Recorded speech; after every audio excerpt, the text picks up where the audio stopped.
Today we're going to sing Tick Tock Goes the Clock, and it is more of a rhythm poem, so you need two things that you can bang together. I have some music sticks here, but you could also use wooden spoons, or maybe you've got something else at home that'll work. So here we go. Ready?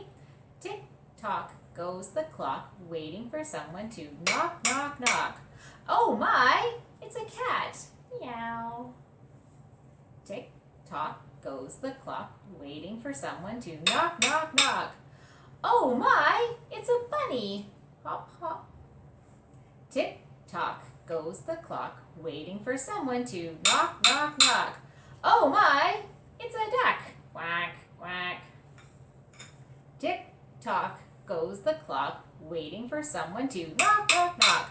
Oh my, it's a walrus.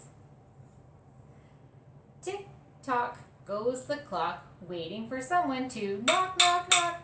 Oh my, it's an alien. Near, near, near, near. Although we don't know if an alien would really make noise, but okay. So thank you very much. Hope you enjoyed that, and thank you to Jay Berry for sharing that song on their website.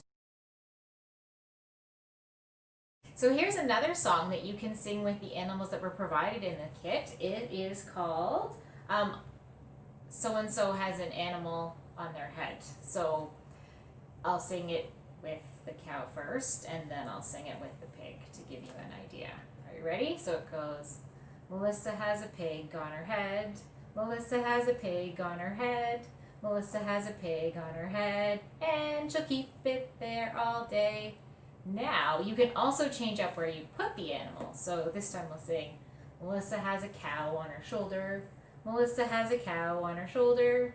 Melissa has a cow on her shoulder, and she'll keep it there all day. And you can move it around and do nose, ear, toe, all of those things just to make it fun.